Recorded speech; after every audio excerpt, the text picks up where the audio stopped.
Okay, hi, it's Liz, and I wanted to dedicate my tribute speech to the band Red Hot Chili Peppers. And I know you're probably like, okay, Liz, that's weird, that's different, like, explain yourself.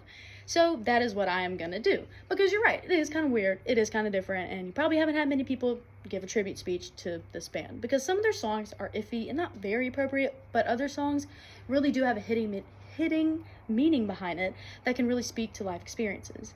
One song that I like to talk about is Wet Sand, and there's a specific line in the song written by, obviously, the songwriter and singer, and it says, "You don't form in the wet sand, you don't form at all." So, think about this. When you go to the beach and you're trying to build a sandcastle, you want the sand to be wet. Whether you use the buckets or you freehand, if you're that good. I'm not, I have to use the buckets.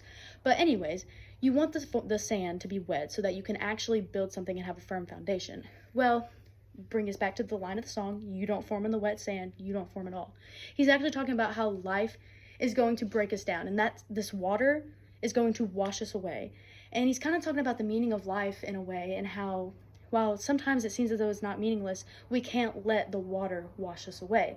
And I feel as though that really does speak to his addiction and his childhood trauma that he faced, which really speaks to me. While addiction is not something that I've struggled with, I know that there are people in my family that have, and I've also dealt with a lot of childhood trauma. So this band and these songs, they help me kind of process what all I've gone through just by the deep-seated meaning in all of their lyrics, and they also give me something that I can relate to. Not many bands can do that. I feel like today their bands and the songs that are being made are not very relatable. They're more so just music that you like to listen to with the windows down. And while Red Hot Chili Peppers definitely have their fair share of volume up, windows down, I feel like there were also some songs that you can listen to when it's like 3 a.m. and you're like, what is the meaning of life? What is the meaning of this? Why did I go through this? I feel like their songs give you something that you can grasp onto and really understand your own experiences.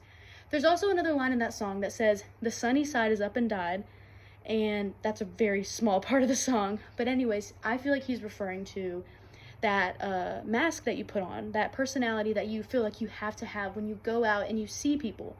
I feel as though when he said the sunny side has up and died, he's talking about that mask. He's finally taking it off and he's finally showing his real colors and who he really is and who he feels that he actually is inside, not who he needs to be. So, just speaking on Wet Sand, the song in general by Red Hot Chili Peppers, I feel like it can really grasp the whole concept as to why I want to pay tribute to this band. They mean a lot to me, and honestly, they help me process and really help me relate to somebody for everything that I've gone through in my life. And on another note, I am seeing them this summer for the first time at Hangout Fest, so very, very excited for that. Anyways, that is who I'd like to pay my tribute to for this assignment. Thank you so much.